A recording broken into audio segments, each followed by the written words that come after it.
Hi friends, welcome back. இன்றைக்கி நம்ம சேனலில் சூப்பரான ஒரு 1/2 kg வெயிட் வர ஒயிட் ஃபாரஸ்ட் கேக்கோட ரெசிபி தான் பார்க்க போகிறோம்.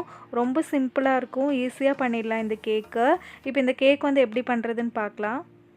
கேக்குக்கு தேவையான ட்ரை இன்க்ரீடியன்ஸ் என்னென்னு பார்க்கலாம். 250 ml கப்பில் 1/2 கப் அளவுக்கு நான் மைதா மாவு எடுத்திருக்கேன். 1/2 teaspoon baking powder, 1/4 teaspoon baking soda, இது எல்லாத்தையும் நல்லா ஜலிச்சு எடுத்துக்கலாம். ஜலிச்சு எடுத்ததுக்கப்புறம் நல்லா மிக்ஸ் பண்ணி விட்டுக்கோங்க. பேக்கிங் பவுடர், பேக்கிங் சோடாலாம் ஈக்குவலாக மிக்ஸ் ஆனால் தான் கேக் வந்து நல்லா பொங்கி வரும்.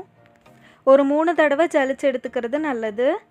இப்போ கேக்குக்கு தேவையான வெட் இன்க்ரீடியன்ஸ் என்னென்னு பார்க்கலாம். ஒரு ட்ரையான பவுலில் 2 முட்டை எடுத்திருக்கேன். 1/2 டீஸ்பூன் வெனிலா எசன்ஸ், ஒரு பிஞ்ச் உப்பு சேர்த்து இதை நல்லா பீட் பண்ண ஆரம்பிச்சிடலாம். நீங்கள் எடுத்திருக்க பவுலும் விஸ்கும் வந்து ட்ரையாக இருக்கான்னு பார்த்துக்கோங்க. தண்ணி ஏதாவது இருந்ததுன்னா முட்டை வந்து சரியாக பீட் ஆகாது.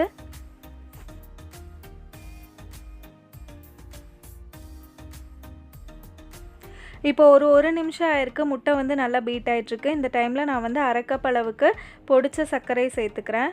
சர்க்கரை சேர்த்ததுக்கப்புறம் நல்லா பீட் பண்ணிக்கலாம். நம்ம சேர்த்த சர்க்கரை வந்து நல்லா மெல்ட் ஆகி முட்டையோட கலர் வந்து நல்லா சேஞ்ச் ஆகி வரணும். அது வரைக்கும் நல்லா ஹை ஸ்பீடில் பீட் பண்ணிக்கலாம். இப்போது நான் ஒரு 4 நிமிஷம் நல்லா ஹை ஸ்பீடில் பீட் பண்ணிட்டேன். முட்டையோட கலரில் சேஞ்ச் ஆகி வந்திருக்கு. இதில் வந்து ஒரு 2 டேபிள் ஸ்பூன் அளவுக்கு சன்ஃப்ளவர் ஆயில் சேர்த்துக்கிறேன். 2 டேபிள் ஸ்பூன் வந்து ரூம் டெம்பரேச்சரில் இருக்க பால் சேர்த்துக்கிறேன். இப்போ நம்மளோட எக் பேட்டர் வந்து ரெடி ஆகிடுச்சு. நம்ம ரெடி பண்ணி வச்சுருந்தோம்ல, அந்த ஃப்ளோர் மிக்ஸ் வந்து கொஞ்சம் கொஞ்சமாக சேர்த்துக்கலாம். அதிகமாக கொட்டி மிக்ஸ் பண்ணிங்கன்னா கேக் வந்து ரொம்ப ஹார்ட் ஆயிரும். அதனால் பொறுமையாக மிக்ஸ் பண்ணி எடுத்துக்கலாம். முட்டை நல்லா பொங்கி வந்திருக்குல, அது தாழ்ந்து போகாத அளவுக்கு பொறுமையாக மிக்ஸ் பண்ணி எடுத்துக்கலாம்.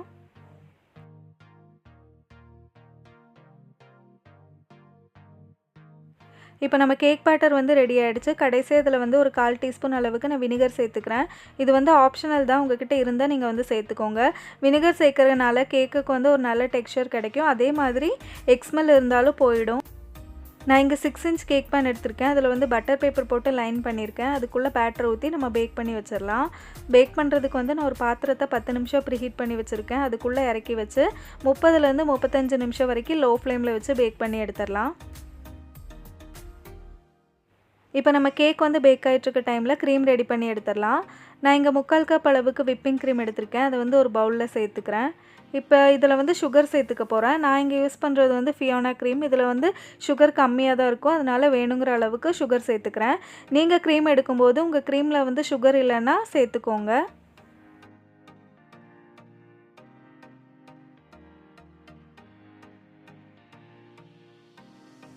இப்போ நம்ம க்ரீம் வந்து நல்லா ஸ்டிப் பீக்ஸாக வந்துருச்சு. இப்போ நம்ம கேக் பார்த்துடலாம்.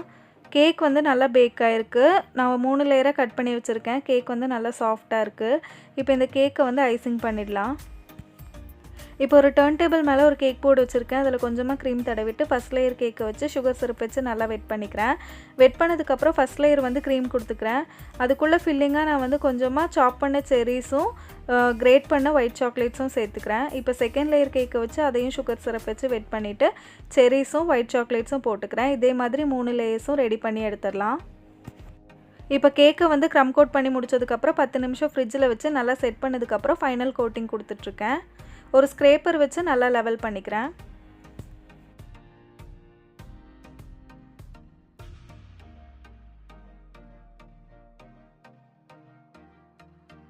இப்போ கேக்குக்கு வந்து ஃபைனல் கோட்டிங் கொடுத்ததுக்கப்புறம் 5 நிமிஷம் ஃப்ரிட்ஜில் வச்சு எடுத்துக்கிறேன். அதுக்கப்புறம் நான் கேக்குக்கு சைட்ஸில் எல்லாமே நான் வந்து சாக்லேட் வச்சு டெக்கரேட் பண்ணிக்கிறேன். கொஞ்சமாக ஒயிட் சாக்லேட்ஸ் வந்து இந்த மாதிரி கிரேட் பண்ணி வச்சுருக்கேன். அதை வந்து சைட்ஸ் எல்லாமே டெக்கரேட் பண்ணிக்கலாம். இப்போ ஒரு பைப்பிங் பேக்கில் ஸ்டார் நாசல் போட்டிருக்கேன். கொஞ்சமாக க்ரீம் ஃபில் பண்ணியிருக்கேன். அதை வச்சு இந்த மாதிரி பைப் பண்ணிக்கிறேன். கடைசியாக அந்த கேக்குக்கு மேலே வந்து கொஞ்சமாக செரீஸ் வச்சு டெக்கரேட் பண்ணிக்கிறேன்.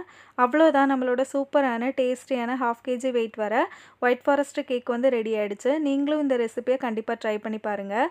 நம்ம சேனலை இப்போ தான் ஃபஸ்ட் டைம் பார்த்துட்ருக்கீங்க அப்படின்னா மறக்காமல் சப்ஸ்கிரைப் பண்ணி பக்கத்தில் இருக்க பெல் ஐக்கானை ப்ரெஸ் பண்ணிக்கோங்க. அடுத்த ஒரு சூப்பரான கேக் வீடியோவில் பார்க்குறேன்.